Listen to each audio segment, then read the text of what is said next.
네, 주일 예배 나오신 여러분들 주님의 이름으로 축복합니다. 네, 오늘 부쩍 많이 오신 것 같습니다. 부담이 많이 되네요. 네, 하지만 주님께서 맡기신 자리, 또 주님께서 준비하게 하신 말씀을 함께 나누며 은혜 받기를 소망합니다. 네, 한 달 동안 10월 한 달 동안 목사님이 쉬십니다. 여러분, 저희 부교육자들이 또 교회를 잘 섬길 수 있도록, 또 목사님께서도 잘 쉬시고 또 앞으로의 목회 여정을 잘 준비하실 수 있도록 여러분 기도를 부탁드리겠습니다. 제가 지난 두 번의 설교를 했었습니다. 기억이 잘 안 나시죠? 네, 저도 기억이 잘 안 나는데요. 제가 기억하는 단어는 성령이었습니다. 성령의 세례와 성령의 충만에 대해서 제가 말씀을 나눴습니다. 오늘은 성령의 열매라는 이 제목으로 이제 마지막 설교를 하려고 합니다. 오늘은 사랑의 섬김과 성령을 따라 행하라 라는 제목으로 말씀을 나누기 원합니다. 제가 사진을 좀 준비했는데요. 여러분 벌써 계절이 무슨 계절이 되었습니까? 가을이 되었습니다. 네, 가을이 되니까 단풍을 보러 가고 싶으시죠? 네, 저는 예전에 아버지 농사를 지셔가지고 따라가서 추수했던 기억이 있습니다. 온갖 불평불만을 하며 농사일을 도왔던 기억이 있습니다. 그리고 여러분 좋아하시는 과일. 네, 여러분 이 가을을 생각하면 우리에게 좀 떠오르는 것이 있다면 열매이지 않을까라는 생각이 듭니다. 내가 2022년 시작하면서 내가 계획하고 준비했던 것, 결과가 어떤가? 열매가 어떤가? 그런데 오늘 말씀에서도 그 열매에 대한 이야기를 우리에게 들려주고 있습니다. 사도 바울은 오늘 말씀, 성령의 열매를 맺으라 라는 우리가 알고 있는 이 말씀, 하지만 이 말씀을 조금 더 우리가 자세히 이해하기 위해서는 이 앞에 있는 말씀과 함께 어우러져서 이 말씀을 좀 이해해야 할 것입니다. 갈라디아서의 말씀의 특징은요, 좀 어려운 단어이지만 이신득의라는 단어를 사용합니다. 믿음으로 의롭게 되었다. 우리가 율법의 행위로, 내가 교회를 30년 몇십 년 다녀가지고 내가 정성 들여서 뭘 들여서 내가 의롭다 이렇게 된 것이 아니라 우리가 예수님을 믿음으로 인해서 우리가 깨끗하게 되고 예수님의 은혜로 사랑으로 정결케 되었다라는 바로 그 믿음을 강조하는 것이 이 갈라디아서의 말씀입니다.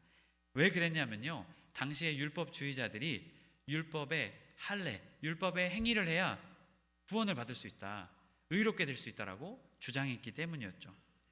그래서 예수님을 믿음으로 의롭게 된다는 것을 사도 바울이 주장했던 것입니다.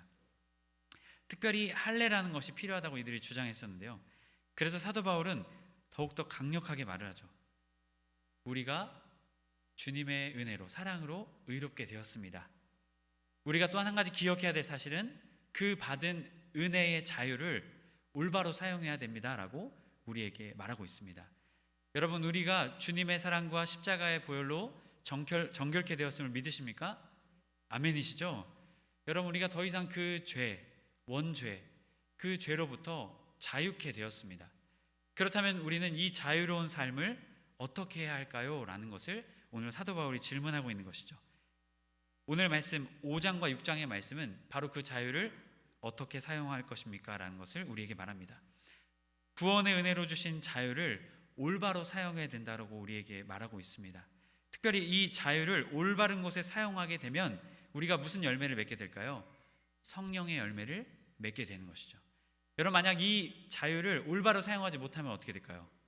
성령의 열매를 맺지 못합니다. 오늘 성경에 말하는 단어는요, 육체의 일을 행하게 된다라고 말합니다.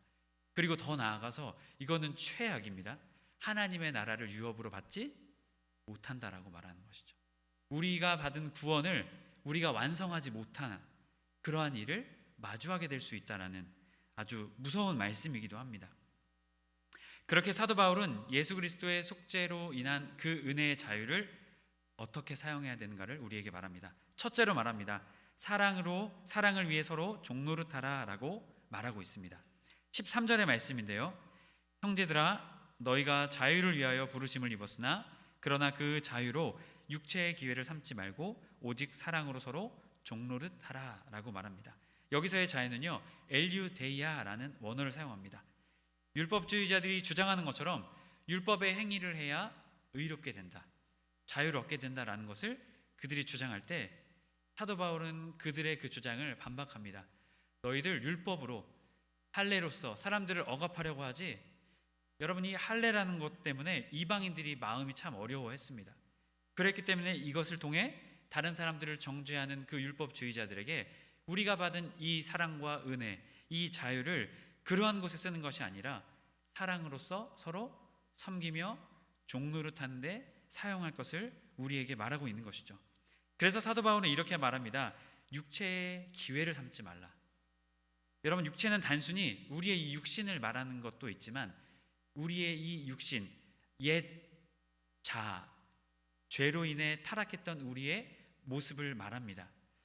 그 모습은요, 하나님 없이 살아가는 삶의 모습입니다. 하나님이 계신지, 하나님이 나의 아버지인지도 모르고 내가 하고 싶은 대로, 내가 또한 하고 싶은 마음대로 자유롭게 살아가는 것이죠. 사도 바울은 이러한 삶이 그리스도인의 삶이 아니다라고 말합니다.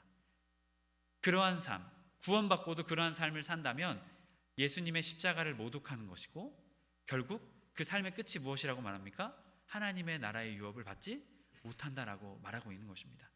그렇게 사도 바울은 그 자유를 올바른 곳에 쓰라고 말하는 것이죠. 여기서의 사랑은요, 아가페스라는 단어입니다. 바로 주님께서 우리에게 주신 사랑이죠. 그 사랑대로 우리가 서로를 섬기며 살아갈 것을 말합니다. 여러분, 이것은 어떠한 말씀과도 연결되어 있습니까? 우리 예수님께서 우리에게 말씀해 주셨던 말씀이죠. 마태복음 22장 36절에서 40절의 말씀이기도 합니다. 앞선 오늘 말씀에서도 등장하고 있는데요, 14절의 말씀 우리 함께 읽도록 하겠습니다. 14절의 말씀 우리 함께 읽도록 합니다. 온 율법은 내 이웃 사랑하기를 내 자신같이 하라 하신 말씀에서 이루어졌나니. 아멘. 여러분, 이 온 율법이 이웃 사랑하는 것을 통해서 이루어졌다라고 말합니다. 여러분, 이것을 이루신 분이 누구실까요? 예수님이십니다. 죽을 수밖에 없는 원수 같은 우리들을 위해서 이 땅에 오셔서 그 율법을 완성하신 분이 예수님이심을 우리에게 말하고 있는 것이죠. 여러분, 그래서 예수님은 자신의 삶을 통해서 우리에게 말씀하셨죠. 율법의 가장 큰 계명이 무엇이냐? 마태복음 22장 36절에서 40절의 말씀입니다. 선생님, 율법 중에 어느 계명이 크니까? 예수께서 이르시되 내 마음을 다하고 목숨을 다하고 뜻을 다하여 주 너의 하나님을 사랑하라 하셨으니 이것이 크고 첫째 되는 계명이요 둘째도 그와 같으니 내 이웃을 내 자신과 같이 사랑하라 하셨으니 이 두 계명이 온 율법과 선지자의 강령이니라. 세번역 성경은요 40절의 말씀 이렇게 말합니다. 이 두 계명에 온 율법과 예언서의 본뜻이 담겨있다, 달려있다. 이것이 바로 주님이 우리에게 주신 율법과 주님의 말씀의 핵심이다라는 것이죠. 하나님 사랑과 이웃 사랑. 여러분, 이것을 우리에게 말해주고 있는 것입니다. 예수님은 자신의 삶을 통해서 이것을 철저하게 우리에게 보여주셨습니다. 하나님을 사랑하는 법, 하나님을 사랑하는 삶, 이웃을 사랑하는 삶을 우리에게 보여주셨습니다. 그렇게 예수님께서도 우리를, 제자들을 어떻게 합니까? 사랑으로서 그들을 섬겨주셨습니다. 그들의 발을 닦아주셨죠. 당시에 종이나 하는 그 행위를 제자들에게 사랑으로 베푸셨습니다. 그랬기에 오늘 사도 바울은 우리에게 말하는 것이죠. 여러분, 예수님처럼 구원받은 자유, 여러분의 육체의 일을 위해 쓰지 마시고 서로가 사랑하며 섬기며 주님의 사랑을 나타내며 서로를 세우는데 사용하십시오 라고 우리에게 말하고 있는 것입니다. 하나님의 성도 여러분, 우리는 하나님의 은혜로 구원받은 자로서 구원의 자유를 어떻게 사용해야 하겠습니까? 우리의 육체의 욕심을 이루기 위해, 성공하기 위해, 단순히 세상에서 사람들보다 편리하고 편안한 삶을 살기 위해? 아닙니다. 서로 종노릇하며 예수님처럼 섬기며 살아갈 것을 우리에게 말씀하고 계신 것입니다. 여러분, 그렇게 예수님께서 새 계명으로까지 우리에게 말씀하셨죠. 요한복음 13장 34절에서 35절 말씀입니다. 새 계명을 너희에게 주노니 서로 사랑하라. 내가 너희를 사랑한 것 같이 너희도 서로 사랑하라. 너희가 서로 사랑하면 이로써 모든 사람이 우리가 무엇임을 깨닫게 된다고요? 제자임을 알게 된다라고 말하고 있습니다. 하나님의 모든 성도님들이 구원받은 그 자유를 다른 것에 쓰는 것이 아니라 서로를 섬기며 서로를 세워주며 예수님과 같은 삶으로 사랑을 나타내시는 여러분의 삶이 되시길 주님의 이름으로 간절히 축복합니다. 네, 여러분, 제가 요즘에 건강을 위해서 운동을 하고 있습니다. 이번에 그 교회에서 건강검진을 할 수 있도록 목사님 해주셔서 건강검진을 했는데 보기보다 지방이 많군요. 이렇게 말을 해서 충격을 받고 운동을 해야겠다 이런 마음을 먹게 되었습니다. 그래서 이제 달리기를 시작하기로 했습니다. 돈이 안 드는 운동이 무엇이 있을까? 제가 한동안은 맨손 운동을 했었거든요. 근데 너무 힘든 거예요. 너무 고통스럽고. 그래서 이제 돈이 안 드는 운동을 찾다 보니까 달리자. 그래서 달리기를 시작하게 되었습니다. 제가 달리기를 하면서 찍은 사진들을 좀 보여드릴게요. 저를 찍은 건 아니고요. 이렇게 달리면서 처음에는 달리다가 너무 힘든 거예요. 그래서 내가 이걸 왜 하지? 그런데요, 달리다가 주변 환경을 보니까요, 하나님이 만드신 자연이 참 아름답다. 그러면서 이 달리기가 조금 익숙해지기 시작했습니다. 여러분, 근데 달리다 보니까요, 어떻게 달려야 될지 잘 모르겠는 거예요. 주변에 보니까 멋진 옷, 막 멋진 신발, 멋진 장비, 막 이렇게 안경도 쓰시고 막 이런 분들 막 달리시더라고요. 그래서 제가 어플을 찾아보다가 달리기 어플을 찾게 되었습니다. 그 달리기 어플에는 2명의 선생님이 계십니다. 여성 선생님과 남성 선생님이 계시는데요, 번갈아 가면서 그 하루의 미션에 따라서 저에게 어떻게 달려야 될지, 옷은 무엇을 사야 될지, 그리고 어떠한 판매원이 좋은 그 러닝 판매원인지 여러 가지 막 자료들을 가르쳐 줍니다. 그래서 제가 처음에는 어떻게 달릴지를 모르다가 이 프로그램을 시작하면서 달리는 자세, 달리는 사람의 마음가짐은 어떻게 해야 하는지, 또 달리는 사람이 잠을 어떻게 자야 되는지 막 설교를 막 열심히 하더라고요. 그래서 제가 달리기 실력이 많이 늘게 되었습니다. 제가 어렸을 때 오래 달리기면 항상 꼴등이었거든요. 그래서 제가 체력장만 되면 긴장을 했습니다. 제발 달리지 않길, 너무 힘이 드니까요. 그런데 이것을 통해서요, 제가 저를 가르쳐주는 선생님이 있으니까 하나하나 단계를 밟아가면서 이제는 약 1시간 정도를 쉬지 않고 이게 달릴 수 있게 되었거든요. 이런 것을 통해서 저는 좀 오늘 말씀을 준비하면서 깨닫게 되었습니다. 이렇게 따라할 수 있는 선생님이 우리에게 필요하구나. 우리의 신앙에서도 우리가 따라할 수 있는 선생님이 필요하다, 그 사실을 깨닫게 되었습니다. 그래서 사도 바울은 오늘 우리에게 말합니다. 그 자유를 어떻게 사용해야 하는가?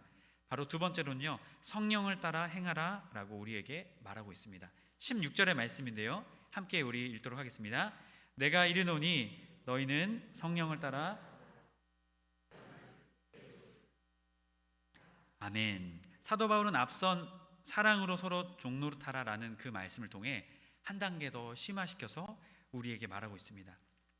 이 16절의 말씀을 원문을 직역해 설명하면 너희는 성령 안에 걸어 다녀라. 펠리파 테이테라는 단어인데요, 이것은 좀 더 깊이 이 의미를 살펴보면요, 하나님의 말씀대로, 하나님의 법대로 행하라, 살아라 라는 의미가 이곳에 숨겨져 있습니다. 특별히 이것을요, 저도 이러한 것을 좀 싫어하지만 이런 좀 표현을 사용하겠습니다. 시제를 현재 시제로 사용한다고 합니다. 이것은 단순히 한번 하고 말아라 이런 뜻이 아니라요, 한번 하면 계속 지속적으로 해야 한다라는 뜻을 바로 이 현재 시제라는 표현을 통해서 우리에게 나타내고 있습니다. 성령을 따라서 사는 삶을 단순히 한 번만 하고, 주일날 한 번 하고, 기도할 때 한 번 하고 딱 끝내라 라는 것을 말하는 것일까요? 아닙니다. 매일매일의 삶 속에서 아침 예배를 드릴 때, 또한 하루를 삶으로 걸어가면서 어려운 마음이 들 때 주님께 기도함으로 지속적으로 성령님을 따라 살 것을 우리에게 말씀하고 계신 것입니다. 여러분, 그렇게 이것은 어떠한 표현과도 좀 동일할까요? 성령의 충만이라는 단어와도 동일합니다. 우리에게 끊임없이 성령의 충만을 구해야 하는 것이죠. 생수의 강이 우리의 삶 속에서 계속해서 올라올 수 있도록 주님, 저에게 주님의 사랑과 은혜를 부어주옵소서, 주님의 마음을 우리에게 부어주옵소서, 우리는 끊임없이 기도해야 한다라는 것이죠. 여러분, 그렇다면 왜 지속적으로 계속적으로 해야 할까요? 우리 주님이 약하시기 때문일까요? 아닙니다. 우리가 연약하고 약한 존재이기 때문입니다. 그래서 17절의 말씀을 통해 사도 바울은 더 구체적으로 설명합니다. 우리 17절의 말씀을 함께 읽겠습니다. 육체의 소욕은 성령을 거스르고 성령은 육체를 거스르나니 이 둘이 서로 대적함으로 너희가 원하는 것을 하지 못하게 하려 함이니라. 여러분, 여기에서의 소욕은요, 에피디미안이라는 단어입니다. 욕심, 욕망, 탐욕, 정욕이라는 뜻이죠. 이것은 하나님을 떠나 죄가 가득한 존재 속에서 열정적인 힘을 바로 이 욕심이라고 말합니다. 아까 성령을 따르는 것과는 전혀 반대의 의미를 가지고 있는 것이죠. 아담으로부터 시작된 그 원죄로부터 모든 인류가 이 육심 가운데 살아가게 되었습니다. 그렇기에 사도 바울은 우리가 이것을 이기기 위해서는 어떻게 해야 된다고요? 성령을 따라서 행해야 된다라고 말하고 있습니다. 여러분, 그렇다면 왜 사도 바울은 성령을 따라서 행해야 된다라고 말할까요? 로마서 8장 2절의 말씀에 그 해답이 나옵니다. 우리 함께 읽도록 하겠습니다. 이는 그리스도 예수 안에 있는 생명의 성령의 법이 죄와 사망의 법에서 너를 해방하였습니다. 아멘. 죄의 고리를 끊는 것, 죄의 문제를 해결할 수 있는 것은 오직 하나님의 영이신 성령으로부터, 성령께로부터 할 수밖에 없기 때문에 우리에게 성령을 따라서 살아라 라고 말씀하고 계신 것입니다. 여러분, 이 둘의 관계는요, 대적의 관계에 있습니다. 그리고 이 대적의 관계라고 해서 동등한 관계가 아니라 하나님의 영이신 성령을 따라서 행하는 삶이 더 우위에 있다라는 것이죠. 왜 그렇습니까? 하나님의 영이신 성령이 이곳에 함께하고 계시기 때문입니다. 그렇게 여러분, 성령을 따라서 행하면 우리가 육체의 일, 육체의 욕심의 일을 이길 수 있습니까? 없습니까? 있다라고 우리에게 말하고 있는 것입니다. 여러분, 그래서 우리에게 소망이 있는 것입니다. 그래서 예수님께서 우리에게 무엇을 보내주셨습니까? 성령을 보내주신 것입니다. 여러분, 지금 그 성령님이 우리와 함께하고 계십니다. 아멘이시죠? 여러분, 그 성령님이 우리의 삶 속에 오늘도 함께하고 계십니다. 여러분, 하지만 왜 우리는 넘어질까요? 왜 좌절하고 낭망할까요? 왜 그러냐면요, 아까 전에도 말씀드렸듯이 이 육체의 소욕, 살아가는 우리 이 육신의 존재가 연약하기 때문입니다. 그래서 계속해서 반복적으로 해야 하는 것이죠. 여러분, 더 무서운 것은요, 이 육체의 소욕이라는 단어도요, 현재 시제로 사용하고 있습니다. 그것도 계속해서 지속적으로 행한다라는 것이죠. 우리가 하나님을 바라보지 않으면 어떻게 할까요? 우리의 삶이 계속해서 지속적으로 죄를 범하는 상황 가운데로 나아갈 수밖에 없다라는 것이죠. 그렇기 때문에 성령을 따라서 행하는 삶은 매일매일의 삶 속에서 계속적으로 지속적으로 행해야 되는 우리의 사명인 것입니다. 사도 바울은 로마서 7장 23절 24절의 말씀을 통해서 우리의 삶과 인생이 어떠한지를 분명하게 말합니다. 내 지체 속에서 한 다른 법이 내 마음의 법과 싸워 내 지체 속에 있는 죄의 법으로 나를 사로잡는 것을 보는도다. 오호라, 나는 곤고한 사람이로다. 이 사망의 몸에서 누가 나를 건져내랴. 여러분, 이 땅에 있는 모든 그리스도인들은 이 고민 가운데 있습니다. 내가 지금 죄를 져야 되나? 내가 하고 싶은 대로 해야 되나? 성령님을 따라야 되나? 이 갈등 속에 우리가 매일매일 이 갈등 속에 살아가고 있다는 것이죠. 여러분, 그렇다면 우리는 포기하며 살아가야 할까요? 아닙니다. 오늘 사도 바울은 오늘의 말씀을 통해서 또한 앞선 말씀, 로마서 8장 2절의 말씀을 통해 우리에게 분명하게 말했습니다. 16절의 말씀, 내가 이르노니 너희는 성령을 따라 행하라. 그리하면 육체의 욕심을 이루지 아니하리라. 로마서 8장 2절의 말씀, 이는 그리스도 예수 안에 있는 생명의 성령의 법이 죄와 사망의 법에서 너를 해방하였습니다. 여러분, 우리가 해야 될 것, 우리가 지속적으로 계속적으로 해야 될 것은 성령님을 따라 살아가는 삶인 줄 믿습니다. 또한 우리가 그 성령님을 따라 살며 성령의 열매를 맺는 삶으로까지 나아가야 될 줄 믿습니다. 해림의 성도 여러분, 우리는 우리의 육체의 욕심을 끊어내기 위해서 우리의 노력으로, 우리의 다짐으로 되지 않는다는 것을 깨달아야 합니다. 수행으로, 고행으로 되는 것이 아닙니다. 우리에게 유일한 해결책, 그것은 성령님을 따라 사는 것입니다. 성령님을 내 마음에 품고 살아가는 것입니다. 성령님께 도움을 구하며 살아가는 그 삶이 성령님을 따라서 사는 삶인 줄 믿습니다. 해림의 모든 성도님들이 오늘부터, 아니 지금 이 순간부터 지속적으로 계속적으로 성령님의 도움을 구하시는 여러분의 삶이 되셔서 죄의 삶, 육신의 일의 삶을 믿음으로써 승리하시는 여러분의 삶이 되시길 주님의 이름으로 축복합니다.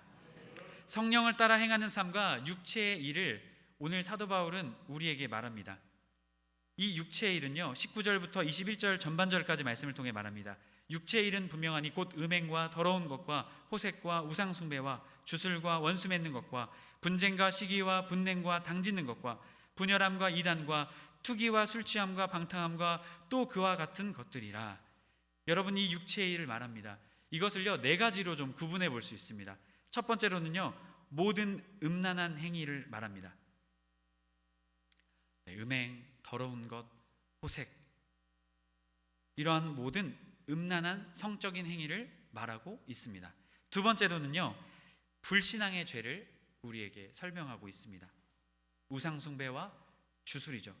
이 우상숭배는 거짓 신들, 하나님 외에 다른 신을 예배하는 것, 또한 이 주술은요, 과거에 우상숭배를 할 때 주술사들이 이러한 의료 행위를 했습니다. 치료하는 행위. 그래서 이 병을 치료하는 것과 이 주술 행위가 연결되어 있었습니다. 바로 불신앙, 하나님을 믿지 않음으로 다른 우상을 숭배하는 죄입니다. 또한 세 번째로는요, 인간과의 관계 속에서의 죄입니다. 원수 맺는 것, 분쟁, 시기, 분냄, 당짓는 것, 분열함, 이단, 투기, 이 모든 것은 인간 관계 속에서 일어나는 죄를 말하고 있습니다. 마지막 네 번째로는 술과 관련된 죄를 말하고 있습니다. 당시에 왜 이러한 술에 대한 비중을 많이 두고 있었을까요? 당시의 문화 속에서, 고대 문화 속에서는요, 이 술을, 이 신이 있었죠. 바카스라고도 하죠. 이 바카스라는 신이 있었습니다. 그래서 이 신에게 제의를 드림으로 그들이 어떻게 해요? 술을 취하는 행위를 했습니다. 그래서 그것이 영적으로 신과 연결된다라는 그러한 의미로 사용되어졌기에 사도 바울은 이 술 취함이라는, 방탕함이라는 이 단어를 통해서 술과 관련된 죄를 우리에게 말하고 있습니다. 바울은 이러한 육체의 일을 경계하며 또 경계했습니다. 여러분, 왜 그럴까요? 결국 이것은 육체의 일을 통해서 멸망으로 갈 수밖에 없기 때문입니다. 오늘 말씀 21절 말씀에서도 말합니다. 하나님의 나라를 어떻게 해요? 유업으로 받지 못하기 때문입니다. 우리가 구원을 받았다고 해도 주님이 다시 오시는 그 재림의 날까지 우리의 구원, 우리의 신앙을 우리는 성숙하고 아름답게 지켜나가야 합니다. 여러분, 만약 우리가 지켜나가지 못하면 어떻게 될까요? 하나님의 나라를 유업으로 받지 못하는 정말 아주 비참하고 아주 저주스러운 삶을 살아갈 수밖에 없다는 것을 말하고 있는 것입니다. 여러분, 그렇기에 우리는 육체의 일을 절대로 해서는 안 될 것입니다.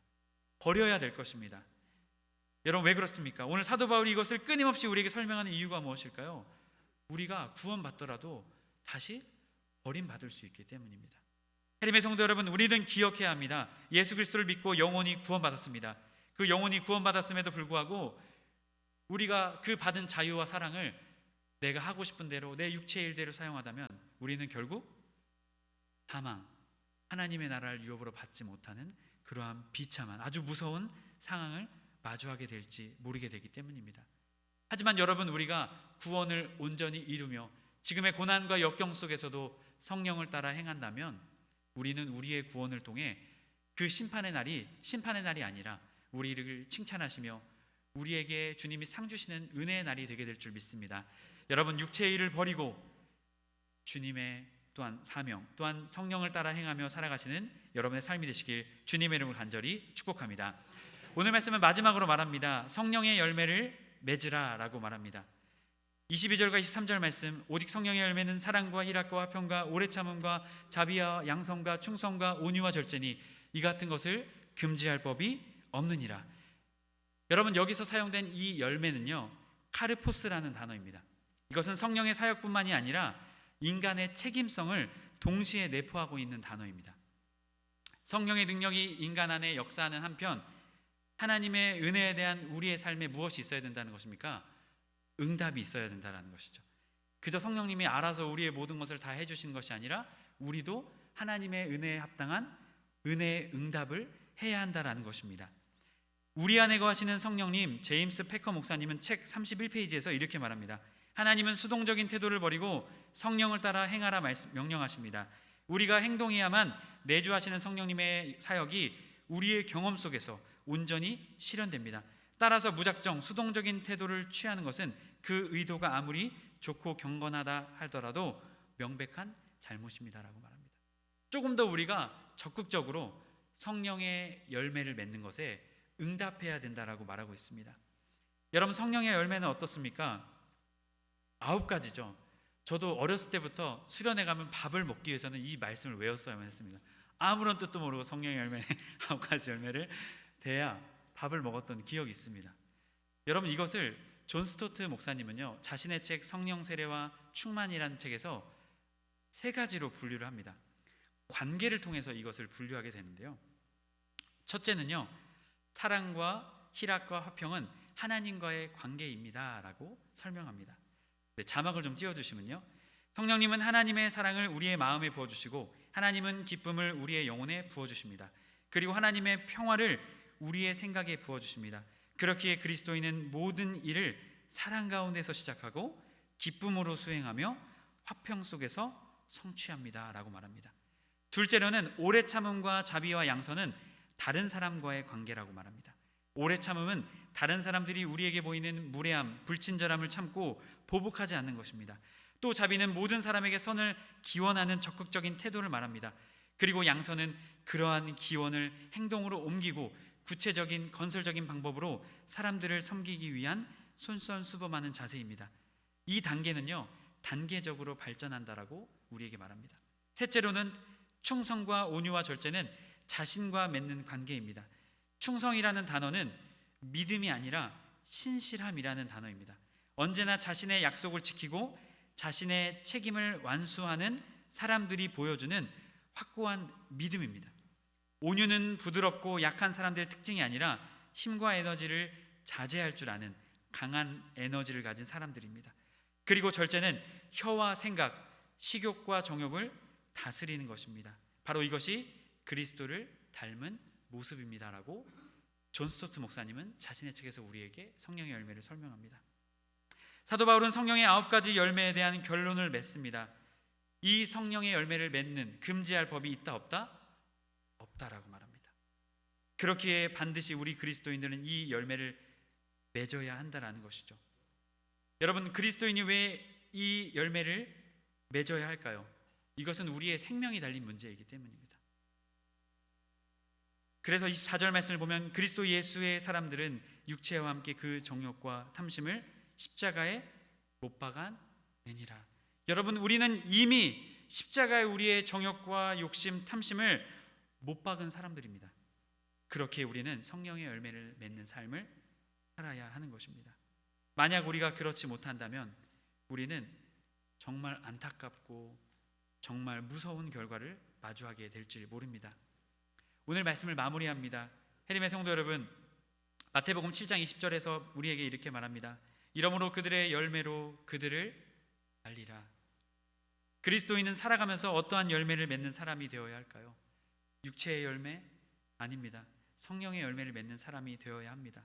하지만 우리가 맺을 수 있는 열매는요, 이 두 가지밖에 없습니다. 육체의 열매, 성령의 열매.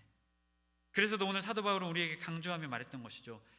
성령을 따라 행하는 삶이 육체의 열매를 맺지 않는 삶으로 갈 수 있는 길이다. 그렇기에 성령을 따라 행하라 라고 우리에게 말씀하고 계신 것입니다. 해림의 성도 여러분, 성령을 따라 행하는 삶, 그것은 성령의 열매를 맺는 삶으로 나아가는 길입니다. 여러분, 다른 어떠한 것 할 것이 아니라 성령님을 따라, 주님의 말씀을 따라 주님께 기도함으로, 주님을 찬양함으로 주님을 따르며 나아갈 때 우리의 삶에 성령의 열매가 맺어지는 그러한 은혜의 삶이 되게 될 줄 믿습니다. 사도 바울은 마지막으로 우리에게 말합니다. 빌립보서 2장 12절 말씀을 통해 그러므로 나의 사랑하는 자들아, 너희가 나 있을 때뿐만이 아니라 더욱 지금 나 없을 때에도 항상 복종하여 두렵고 떨림으로 너희의 구원을 이루라. 여러분, 우리는 구원받았습니다. 그 자유를 받았습니다. 여러분, 그 자유를 이제 어떻게 사용하시겠습니까? 하고 싶은 대로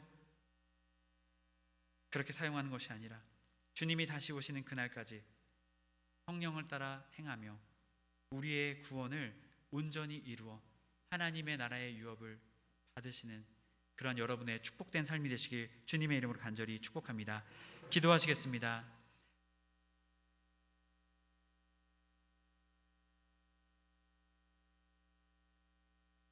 오늘도 살아계셔서 역사하시는 하나님, 감사합니다. 오늘 성령의 열매를 맺으라 말씀하셨습니다. 성령을 따라 행하라 우리에게 말씀하셨습니다.